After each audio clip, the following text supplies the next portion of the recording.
Dear friends in Europe and the US, a warm welcome from the European Movement offices here in Brussels.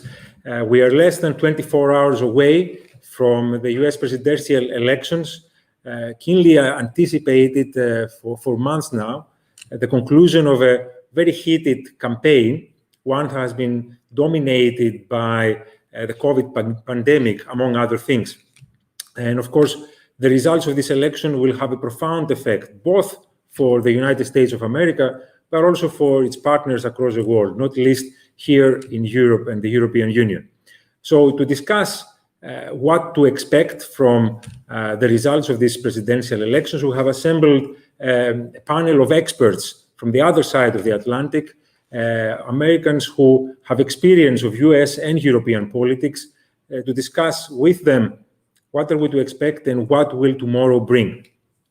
So we're very lucky to have with us Matthew MacWilliams, who is a scholar and an expert on US politics. He is also the author of On Fascism, 12 Lessons from American History. We also have with us Palmeri. She's a commentator, an analyst on US politics. She used to be the White House correspondent for ABC News, Politico Europe, and some of you will know her from her stint in Politico Europe here in Brussels when she was writing the playbook. And last but not least is Dave Keating. He is an experienced US journalist who has worked for a variety of outlets here in Europe for years, and he will be able to also give us a bit the European perspective, among other things. Tara, if I may start with you. As I mentioned at the beginning, you had the front row seat of the Trump presidency for the past few years. You covered the White House for a couple of outlets, so you had the opportunity to assess what has taken place in the last few years. Before we start looking at the election that is about to take place, do you mind sharing with us your thoughts about the last 3 years, how the Trump presidency played out, and what that might teach us about the day after? Well, the Trump presidency was pretty much marked by chaos from beginning to end, although it may continue. I think President Trump the entire time used his platform as the president to continue campaigning. All of his policy decisions were really driven by his political interests. The first few years were marked by really appealing to his base. He was really pushed by his former advisor, Steve Bannon, to live up to some of the promises he made during the campaign trail, like the Muslim ban and other very controversial decisions that he made from the start. He promised healthcare. That didn't happen. He says that, if you elect him again, it'll happen. I find that hard to believe. It was one of the main issues in 2018 during the midterm elections. Women came out in numbers unheard of, and they voted against the Republican House overwhelmingly. Districts that were Republican for many years in Virginia suddenly blue.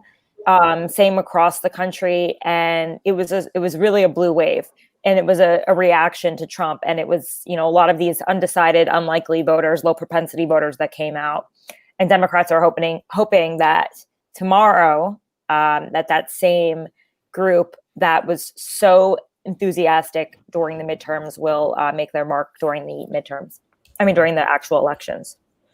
Indeed. I mean, the Trump presidency has been quite divisive, and among other things, it brought about strong emotions from a variety of groups.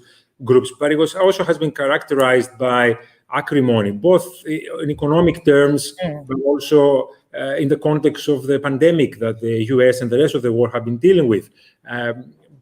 By any measure of any means of measurement, the Trump administration hasn't really performed that well in some of the crucial areas where citizens expect the federal government to deliver for them. Do you think that will have any bearing in the result tomorrow, or is his base so much in favor of him that we'll look past that?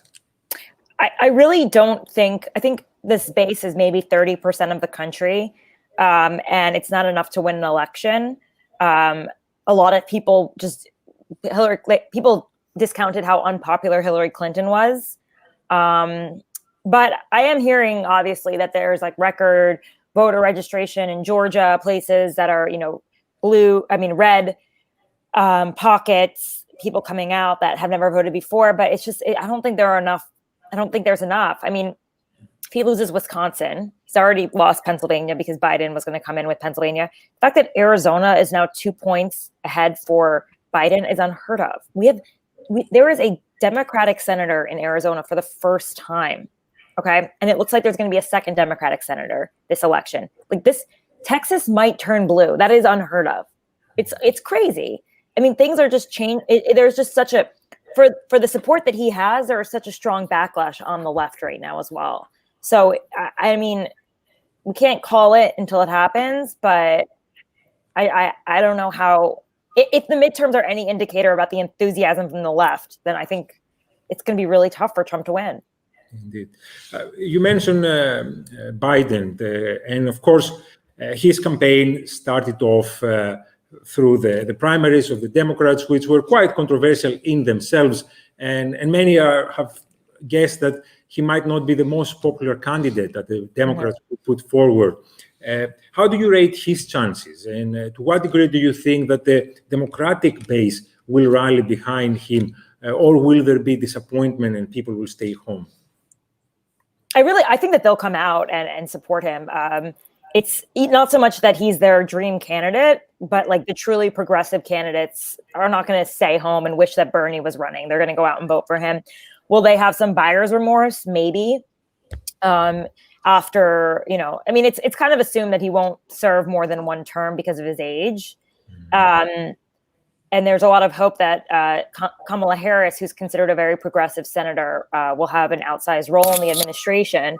But, Joe Biden is different than Hillary Clinton. Joe Biden has sort of more of a populist appeal. He's like an old school union Democrat. He appeals, he's pro-fracking. He appeals to working men in a similar way that Trump does. He does speak in a similar style as well. He speaks in a populist way. This kind of shoot from the hip, say it like it is, less offensive, but that's his style as well. That's why he tends to, have a lot of gaffes. But I think that just Biden, even despite his age and the fact that he's not a progressive candidate, he was probably a safer one than a lot of the other candidates that were on the stage earlier in the year. I think that there's just this built-in voter turnout that's going to happen regardless, and has nothing to do with Biden. It's just a reaction to Trump. Okay. All right. And one last question for you before I move on to our other speakers. There's been a lot of debate around mail-in voters and how that might play in case the result isn't conclusive on the night. How do you view that discussion? Do you think we should be expecting drama tomorrow? Yeah, I think it'll be a bit dramatic. Here's the thing. You just have to get to 270 electoral votes. And Trump his advisors reportedly this morning are saying he'll call victory regardless. I'm sure if it's not a decisive win, if certain states that are swing states, aren't called right away, I think then that'll cause, a lot of questions. But if there are certain states like Wisconsin, Michigan, Florida, Arizona, Texas, all go to Biden, I think it's pretty decisive at that point. You see this kind of turnout that has been unheard of. I just can't even imagine Texas being a blue state, but it looks like it's a tie right now. And it has a lot to do with the list of voters, how they've aged into electoral. They're younger voters. They're coming out in droves, and it's also a reaction to President Trump. The demographics have actually changed since 2016. There are more voters that are younger that have aged into this demographic. So they're going to have an outsized, and they're much more politically active than, generations before them. So I think we may know on election night. And if we don't, and Trump decides he wants to turn this into some sort of a legal battle, which I'm sure he will, or he'll contest it until the very last minute, that may happen. But Democrats voted early. A lot of them mailed in. New Jersey, for example, did universal mail-in ballots. A lot of people, I've seen them line up to vote already. A lot of people are voting early, and a lot of those people who are voting early are the Democrats. Very interesting. And it's clearly a breathtaking election, and that almost took your breath away there. If I may come to you, because it seems that there is quite a lot at stake, perhaps even democracy, it's American democracy itself. And in 2006, you wrote extensively on Trump's ability to activate what you call authoritarian voters or voters with authoritarian tendencies. And he has spent the last 3 years really, like Tara mentioned, working with that base and keeping them active. How do you think will that play out in this election? And to what degree are we faced with a grave risk to democracy and perhaps surfacing of fascist tendencies even? Well, there was a wonderful op-ed in the Boston Globe about 2 weeks ago titled Democracy on Its Deathbed. And I think that's what it is. This is a freedom or fear election. If Trump wins, which is not beyond the scope of possibility or probability, we will have a continued hollowing out of democracy in the United States. And we'll be moving towards a set of institutions that are similar to Viktor Orban's in Hungary. There's no doubt that democracy is on the ballot here. There have been a series of new executive orders that presage what would happen. One was the Civil Service Executive Order, which really empowers Trump to clean out professionals in the bureaucracy. And they've already removed the NOAA administrator. He was removed by what I would consider a political commissar because the NOAA administrator, that's the National Ocean Atmospheric Administration, disagrees with Trump on climate change. So democracy is on the ballot here. And I think the key thing, if Trump loses, authoritarian activation in this country is not going to magically disappear. We've had 4.5 years of fear-mongering, grievance stroking, norm breaking approved by the U.S. Senate, who did not live up to their oath of office and do anything about it. And we also have a digital sphere where hate mongering and fear is monetized. So it pays to spread conspiracy theories now through the digital universe, through clickbait articles. So no matter what happens, if Trump wins, democracy is going to be hollowed out as a very dangerous time. If he loses, the authoritarianism in American politics is not going to disappear. There will be a fight within the Republican Party over this. You already see it being set up with Governor Kasich on one side and Don Jr. on another, and Tom Cotton on the other.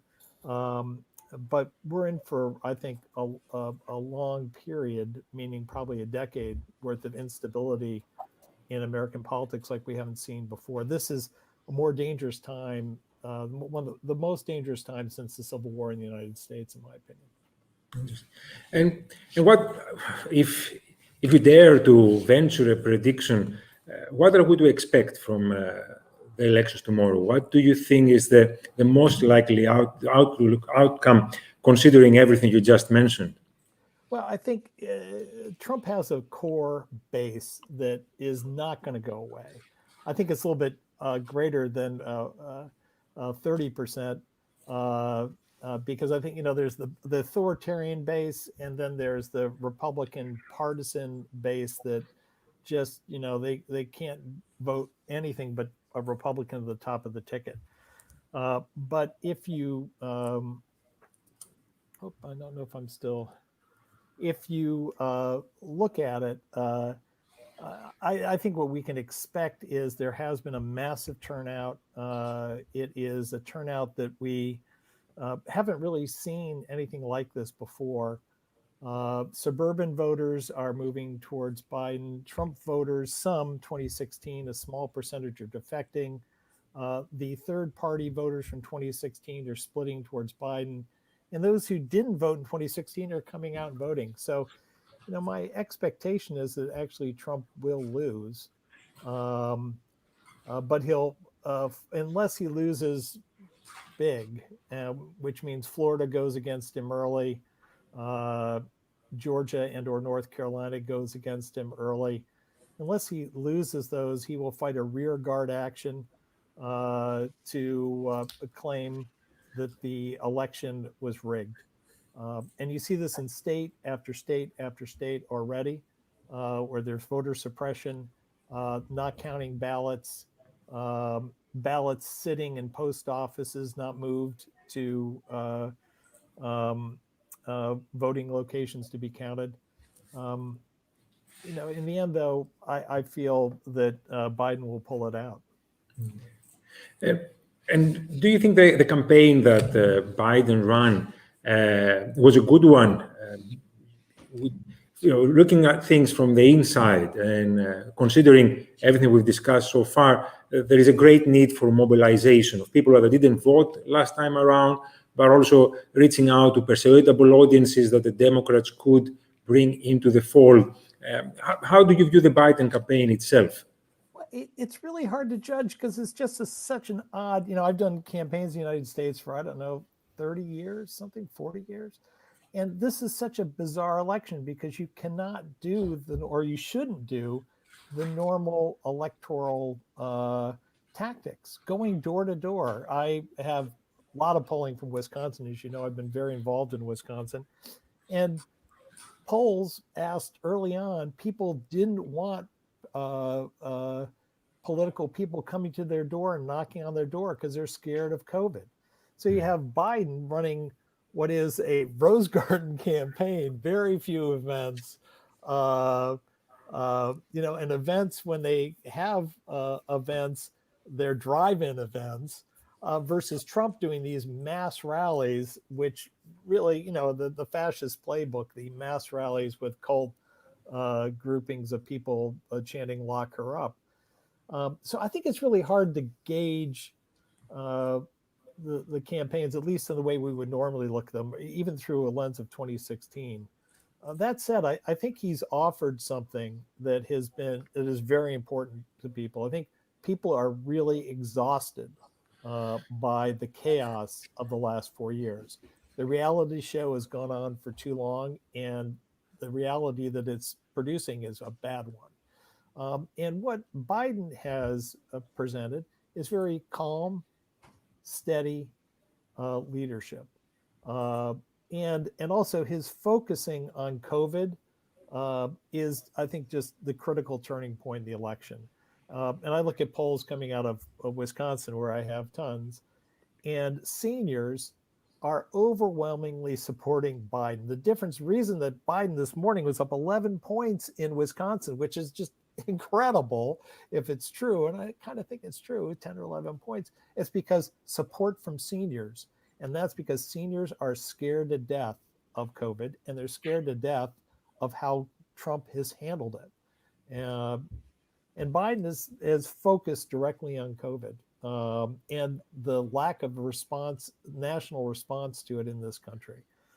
So I think that strategically has been brilliant, and just being a calm leader has been really good in a lot of ways. And when you look at where he's picking up, as you know, I did work with one Grammy award-winning artist to try to get out young voters, and the young voters are turning out in Wisconsin, for example, at rates we've never seen before. And those young voters are not voting for Trump. It is 3-1 for Biden. So here you have an old guy driving young voters out, which is pretty interesting, I think. Something that really stood out over the last few years is also the mobilization of civil society. Tara mentioned earlier the protests led by women early on in his presidency. We've also seen considerable energy behind the Black Lives Matter movement that has brought forward a lot of demands from civil society. And by and large, the reaction to what has been going on recently has really emboldened civil society in the United States. And as a civil society organization over here in Europe, working with several others, it's quite interesting to see the kind of energy they bring into the campaign. Do you think that mobilization of civil society over the last 3-4 years will play a role in the final outcome of the election? Yes, I do. And I think a lot of the turnout that we see right now is because of that mobilization of civil society, because of the focus on the potential death of democracy in this country. People are waking up in a way that they haven't in the past. They can't just, John Quincy Adams said in 1814, democracy is fragile. And people really didn't believe that. But now they're seeing how fragile it is. And so they're actually taking action. And I think there was a really interesting poll I read early this morning that was talking about the people who didn't vote in 2016, the people who just said, I don't like Hillary all that much, I'm not going to vote. They're coming out this year. And they're obviously voting for Biden. And that part of that is that activation of civil society. There's been a flip side to it, which is also the backlash against civil society. And you've seen it in violent incidents. They're just few and far between, but they are extremely worrisome. The Trump caravan, Trump train that tried to take a Biden bus off the road in Texas. And actually, there have been Trump trains on interstates around the country. So the backlash is a real concern, I think, and something we're going to have to deal with in this country. Some of this is domestic terrorism and needs to be dealt with as such. It's not law and order. Yeah. Dave, if I may come to you now, I mean, looking at this from a European perspective, what Tara and Matt described just now, it is quite different, frankly. I mean, you're the Brussels correspondent of France 24, and French always followed American politics with some incredulity over. It's quite different to what we are used to over there. What do you pick up on the beat, but also in conversation with stakeholders here in Brussels and in some of the capitals where you're reporting on? How do Europeans view this election? Well, I mean, this has obviously been a very difficult 4 years for the European-American relationship. There's been a million problems when it comes to trade, when it comes to military defense, when it comes to digital spats. But I think in the last couple of weeks, when I talk to people here in Brussels, their anxiety is much more around the short term. They have anxiety about what a second Trump term could mean, that things could get even worse in terms of that relationship. But in the short term, the worry is really about this election itself and what happens if the election kind of devolves into chaos. What position does that put Europe in the short term? I think as Tara and Matt were just outlining there, if you look at the polls, which are very different from 2016, if you look at the early turnout numbers, it is really hard to see how Donald Trump could still be president on January 20th if a free and fair election has been run. And if there hasn't been a free and fair election, what does that mean? That opens up the possibility for civil unrest in the United States, spiraling into something much more serious, let's say it, maybe even civil war. How does Europe respond to that kind of degeneration and instability in a country which is responsible for the military protection of Europe? Certainly over these past 4 years, there's been a lot of soul searching here in Europe about how this continent allowed itself to get into a position where it is so dependent on a country which is now so unstable.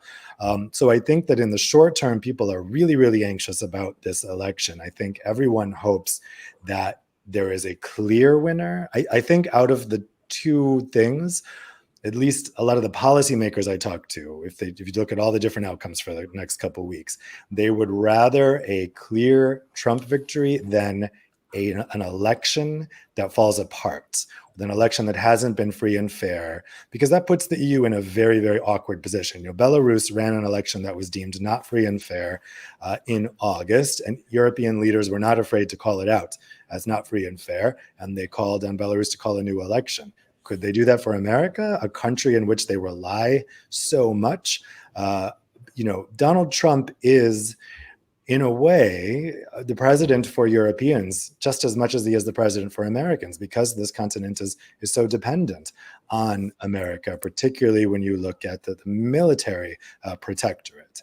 And so if Donald Trump were to somehow cling onto the presidency in an undemocratic way, using undemocratic means, how does Europe react? It's a very scary question for Europeans, I think, in the short term. And everyone just kind of wants to flash forward to January 20th and hope that things are resolved. Obviously, they're hoping for a Biden victory, but it's not just the victory they want. They want a smooth, stable United States back again. It's quite spectacular, for a lack of a better term, to even contemplate what you just described. But I think your analysis is acute. I'm wondering that if we do find ourselves in a situation where the result is inconclusive, who are those European partners that could perhaps play a constructive role in helping the US come out of that? Or is it just a case where the Europeans will just sit back and wait for all this to play out until it is resolved one way or the other? I think it's the latter. There's no European leader that's strong enough to be able to tell the United States what to do, period. I mean, Boris Johnson is certainly the leader at this moment that is the closest to Trump, at least the big leader within Western Europe. And you know, maybe he could have some kind of bridging role there, but it's really hard to see. I mean, the power dynamic here is so off between these two sides. And you know, again, it really calls into question, could Europe accept an American leader that has not been democratically elected? And, you know, there's all kinds of possibilities in which that could take place, right? Obviously, Europeans know that the American election system is quite bizarre, and that obviously Trump became president in 2016, even though he got millions and millions of less votes than Hillary Clinton. But Europeans accept that's the American election system. What we're really talking about here is something where votes aren't counted, where votes disappear, where there's intimidation at the polls, the kinds of things that we see really in much less developed democracies around the world. And that's in that type of situation where the president himself and his party is accused of intimidating people at the polls or stymieing that democratic vote. It's hard for me to see how what any European leader does in that situation. Is completely uncharted territory. And, you know, if you're a chancellor like Angela Merkel and you have US military stationed in your country, you have US military bases throughout Germany, that's the only thing protecting you from a Russian invasion if that were to happen. How do you stand up to someone like Donald Trump, who has just thwarted democracy in the United States? It's difficult. Do you think that what has taken place over the last 4 years, the assault on multilateralism from the Trump administration, withdrawing from the Paris Agreement, picking up fights with NATO and NATO allies, have all these things focused minds a little bit in Brussels and some of the bigger capitals around Europe? Do you think that we are about to experience a shift in the way Europeans view their own defense, but also their role in the global stage? I think that we've been witnessing that shift. Certainly, Trump has been a big wake-up call for Europeans about the state of this alliance and the state of America. And it has resulted in some responses. A big focus right now for EU leaders is this talk of European sovereignty, reestablishing Europe's independence vis-a-vis the United States. They talk about digital sovereignty, about foreign policy sovereignty, military sovereignty even. We have the European Union now for the first time building up a defense capability that would not involve the United States. So for the first time, Europe collectively being able to be capable of self-defense without American aid. But of course, those projects take a very long time. You can't just do it in 4 years. And the worry is that if Biden is elected here and everything, you know, progresses normally, democratically over the next months, that a lot of Europeans will say, okay, everything's back to normal. We don't need to worry anymore. Let's go back to the old system. Let's put that European Defense Union to bed. We don't need it now. We have Joe Biden.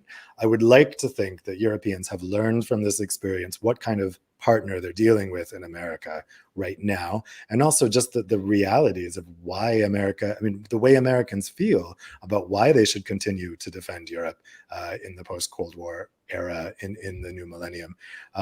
I would hope that this kind of rethink would continue, but I think there is a fear of Europeans just kind of saying, okay, everything's back to normal, we can relax now. If I may, I'll bring a question from one of our viewers, Emmanuel from here in Belgium, and it's strange to actually be asking this, but he's asking, do you think that if Trump wins a second term, will he go ahead and pull out of NATO? I think it's a distinct possibility. I have always thought that the military, what's been really interesting, I think, particularly within the last year, is to watch this distancing, the split between the military leadership and the White House. It's really unprecedented. It's also unprecedented, the destabilizing of civilian control over the military. These are two things decoupling in a way not really seen in recent American history. I don't think that the military leadership would allow Donald Trump to pull out of NATO. What they would do to stop that could be left to the imagination. But I think that even if Trump wanted to do that, there are forces in the American military hierarchy that wouldn't allow it. Interesting. Tara, if I may come to you, you spent quite a bit of time here in Europe, so you also experienced a little bit the culture, the political culture in the whole continent. How far do you think European views, the approach to the US, plays a role in what is taking place in the elections? Obviously, especially on the Democratic side, there is a lot of appreciation about the relationship with Europe. And do you believe that people are starting to worry that perhaps Europe is drifting away as a partner because of what has taken place in the last 4 years? Certainly. I mean, that is a big concern that we are alienating allies. I think there is a bit, people take for granted the fact that, Europe has been our partner for past 100 years and will be our partners again. But I think on the left, you see a lot of admiration for the policies, some of the more socialist policies, universal health care, the Paris Climate Accord, which President Trump pulled out of. I'm sure if Biden wins, he'll quickly rejoin that, although there's very little commitment to that accord. But do I think that, that TTIP will be the first thing that is resuscitated in the new Biden presidency? I don't know. They couldn't do it during the Obama presidency, right? It's not very popular in Europe either.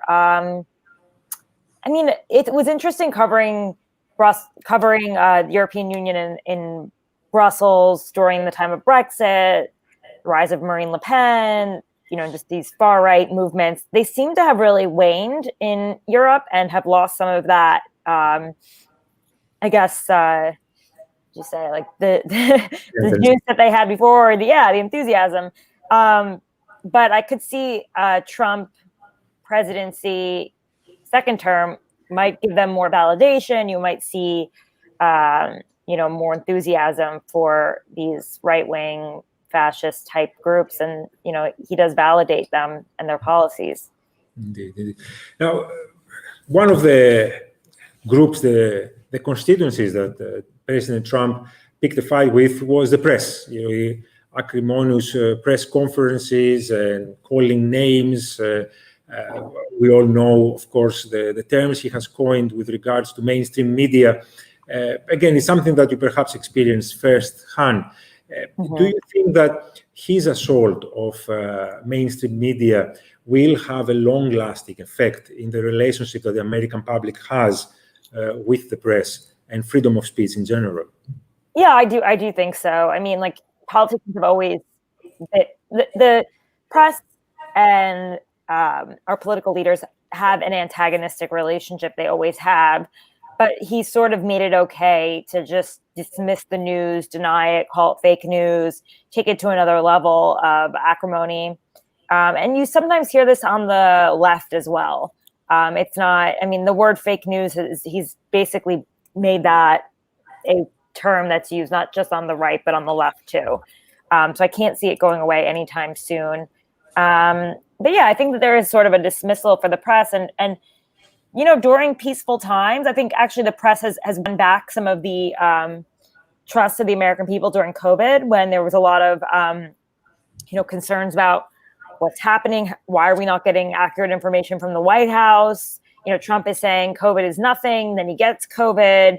There's definitely a disconnect between what he says and reality. And I think that in some ways, during times that are, uncertain, and you really do need truthfulness from your leaders, that people tend to look to the press for that. And I do think that it gains some trust back with the American public during this time. And I mean, at the end of the day, without the press, there's no democracy, right? Yes, indeed. I mean, we talk about media. We should also discuss new media, social media in particular, and the role they played in the previous election and since then has been widely documented, especially in negative terms.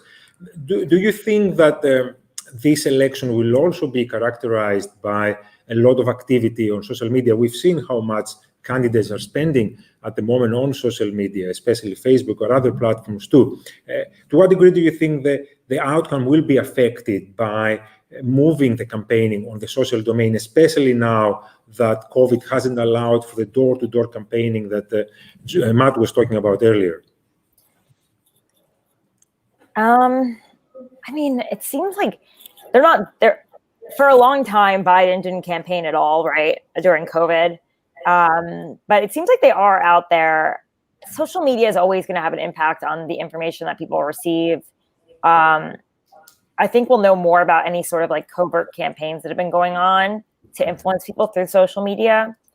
But I think that there's an awareness this time around, and more of a sensitivity to the fact that a lot of false information is spread through the internet. I don't know. It's hard to say. It's hard to say if the internet had a bigger influence this time around. Maybe, yeah, people are home, but Petros, there's certainly be more scrutiny. If I could jump in, yeah, there's been more scrutiny. What was that? Yeah, if I could jump in on this one, because the spend on not just social media but online internet communications has been much greater in 2020 than in 2016, and it actually started well before 2020 with Trump campaign really slicing and dicing the American public into really identifying support outside of a voter list online. And now what they're trying to do is motivate those people to vote. So there's been a really directed campaign outside of what you would normally see or have seen in the past. And it's been using internet, social media, but also highly targeted advertising strategies. And that those strategies have been in place since 2017 for Trump, not as much for the Democrats. At the same time, the use of the voter files and the targeting has been kicked up a whole nother notch, both in terms of Republicans and Democrats.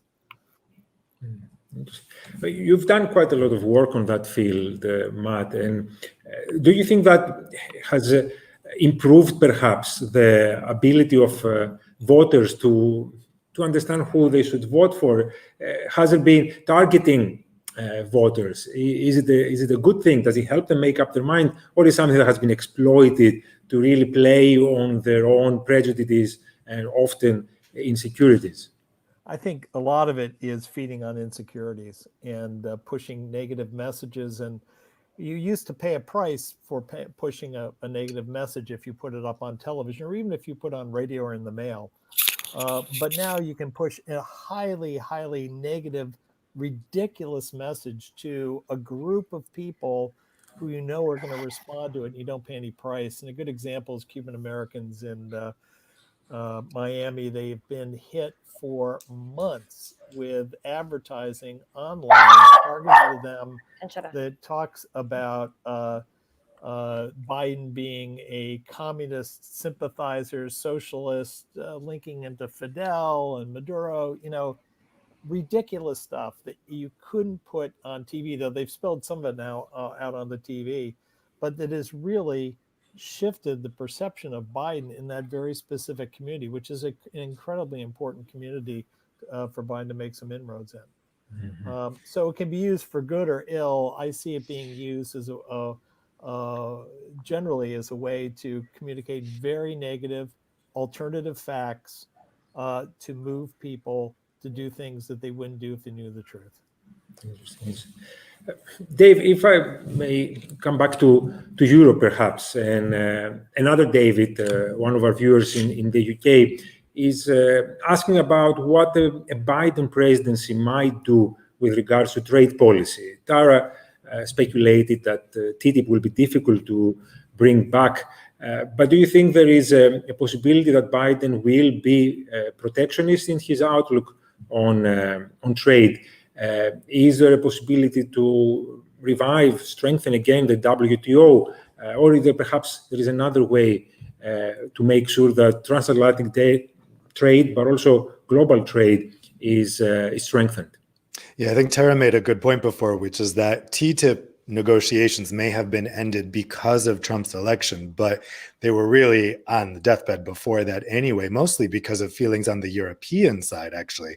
CETA, the free trade agreement with Canada, was barely passed. And I remember when that was passed for Trump, people were saying, well, that's the last EU free trade agreement for a while, because the feeling was there was just such public sentiment against free trade. And of course, Donald Trump's anti-free trade rhetoric is reflecting a larger sentiment in the United States, which I think straddles the right and the left. I mean, TTIP never got much attention in the US. I think even some of my friends on the Hill 4 years ago didn't really know what it was. But TPP, the Trans-Pacific Free Trade Agreement, that had a lot of attention, and it was very unpopular, both on the left and on the right. And TTIP is basically the same thing. So I think we could assume that even if Joe Biden decided to revive TTIP after getting into office, that wouldn't be a vote winner. If TPP was so unpopular, I'm not sure why TTIP would be popular. I think, yeah, there might be efforts to revive the WTO, but this isn't a subject Joe Biden has shown a lot of enthusiasm for in the past. So I really think actually the trajectory, the anti-free trade trajectory, is probably going to continue with a Biden administration. The exception here, the really interesting thing to watch will be Brexit. I mean, Boris Johnson is placing so much of his hope in a US-UK free trade deal to counteract the negative effects of a no-deal Brexit at the end of this year, that I'm sure he will push for this. There's been reports over the past week that they're desperately trying to make inroads to the Biden campaign, which apparently they just haven't done until now because they were really banking on a Trump re-election, I guess. So that, I mean, the only conceivable way I could see a revived interest in free trade here is that if we had some kind of free trade arms race between the UK and the EU, both trying to get a free trade deal with the US at the same time. But I just don't think that's realistic. I think even if Trump was reelected, Nancy Pelosi, the House of Representatives, needs to approve an FTA with the UK, and she's already said she won't do it based on the UK not honoring its withdrawal agreement commitments. And Brexit will be the interesting thing to watch on free trade, but I think still the mood music is really against it, both in continental Europe and in the United States. Interesting. Obviously, the UK is out of the European Union, and of course, the political situation there remains quite unstable. But there are efforts in Europe to pursue what we call that strategic autonomy. And one of our viewers in Spain is asking to what degree that effort can be strengthened even more, irrespective of the result. I mean, you mentioned earlier that a lot of lessons have been learned from the last 4 years and Europe's reliance to the US in terms of defense and security. But do you think we can move further on that debate around strategic autonomy in the months and years ahead?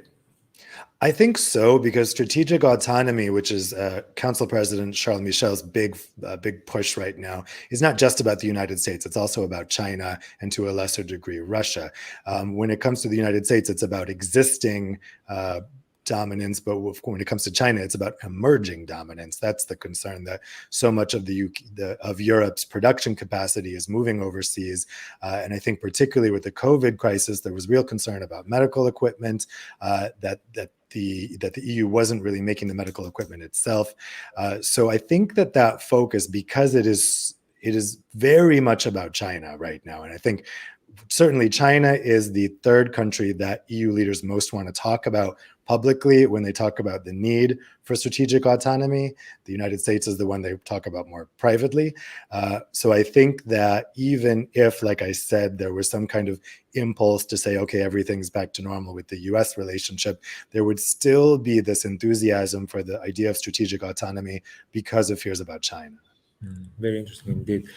One more question. Again, I want to bring back the UK.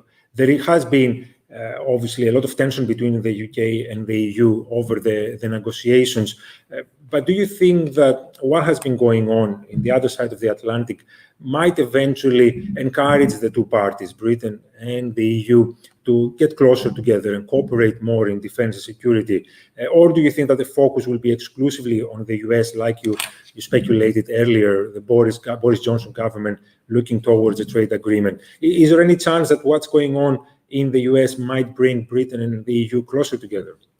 I think in the short term, yes, because there's been a lot of reporting over the last week, and I think it's credible that Boris Johnson is waiting to see the result of the US election before he makes a calculation to compromise with the EU in order to avoid a no-deal Brexit. I think in his mind, a second Trump term could somehow save him from the economic damage of a no-deal Brexit at the end of the year.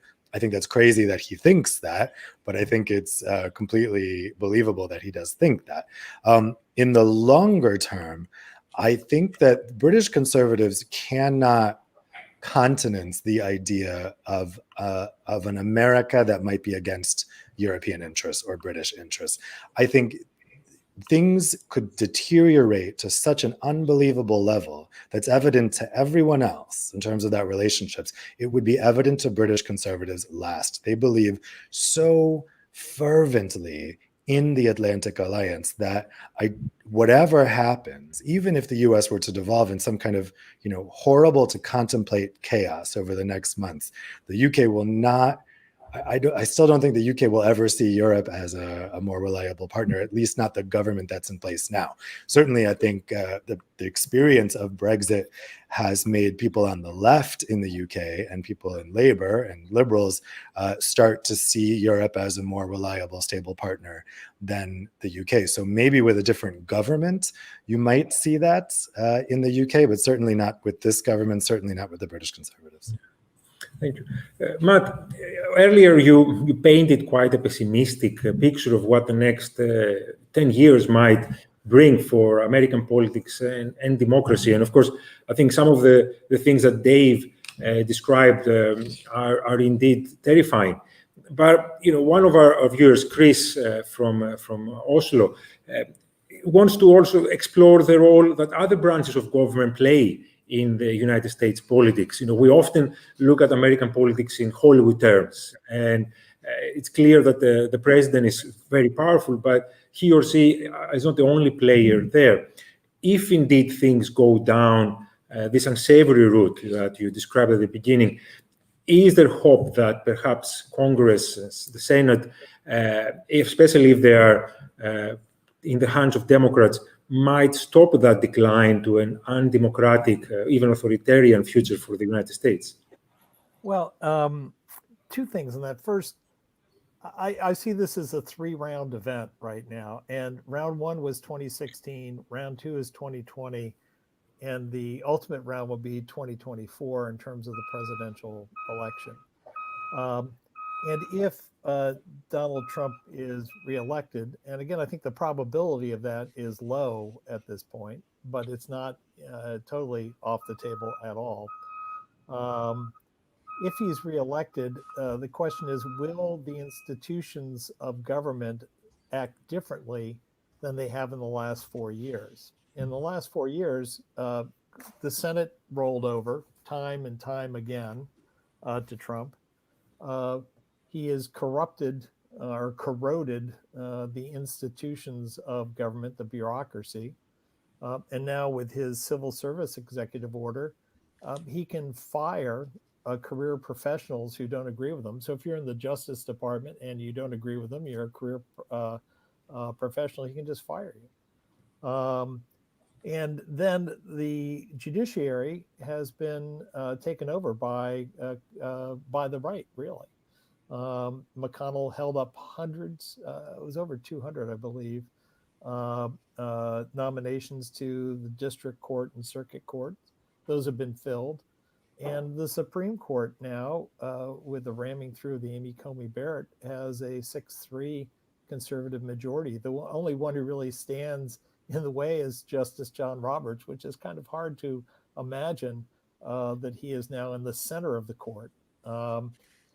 So I think it is, if Trump is reelected, it is hard to see American institutions standing up to him because they haven't done the last 4 years. The one caveat would be the House will remain Democratic. There's absolutely no doubt about it. The Senate there could be a likelihood, I think it's low, where the Senate goes Democrat and somehow Trump ekes out an electoral college win. Now, he's not going to win the popular vote. There's no way that is happening, but he could eke out an electoral college win. So you could have a House that's Democratic and a Senate that's Democratic. That is possible, and that would give Congress the ability to actually act against the president. Now, the problem is the presidential power has grown and grown and grown and grown and grown. We've seen it from the 30s on. It expanded under Barack Obama. It's expanded even more under Donald Trump. So the president is, the imperial presidency is with us, and we need really a unified Congress to stop it. Interesting. Perhaps we can finish with that. I know there are many things we could be discussing, but I wanted to end with a much more optimistic scenario. We've seen a lot of interest from Europe and across the world on what takes place in the US. What lessons do you think? I'll start with you, Martin. I can perhaps ask that question to all three of you.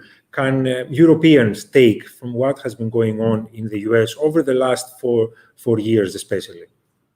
Well, I really come back to democracy is fragile, and we just can't take it for granted. And that doesn't mean elites. That means everybody. So we have to have active citizen and engaged citizenry who expresses their opinions and make sure that leaders listen to those opinions, number one. Number two, we can't have alternative facts. Really, there are different sets of facts now. Democracy in the United States and in Europe can't work if there are different sets of facts, because you can't get to compromise, you can't get to a rational outcome. And number three, that we have a real big problem. We all support in our core, I believe, freedom of speech.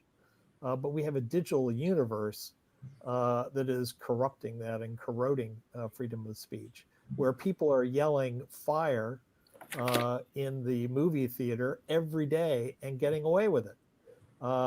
And so the question is, how do you deal with a digital sphere that monetizes hate, that monetizes alternative facts, and that monetizes conspiracy theorizing? It makes it a totally different reality than what we are facing in the real world. And we have to deal, these are really, I think, if we want to maintain democracy and grow democracy, we have to answer all three of those issues simultaneously. David, do you think we might experience something similar in Europe?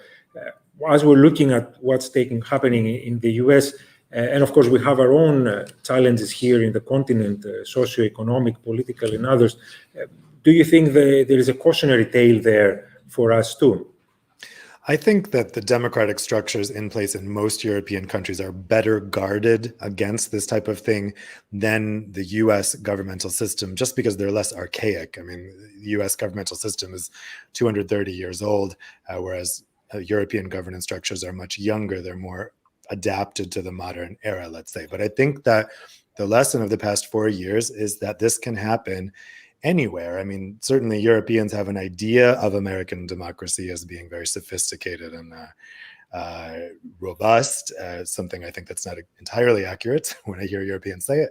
But this has shown Europeans that this kind of devolution of democratic values can happen anywhere in any country in the West. And so I think that while systems here are better guarded against this type of thing, there are checks in place in the systems themselves and in the constitutions themselves.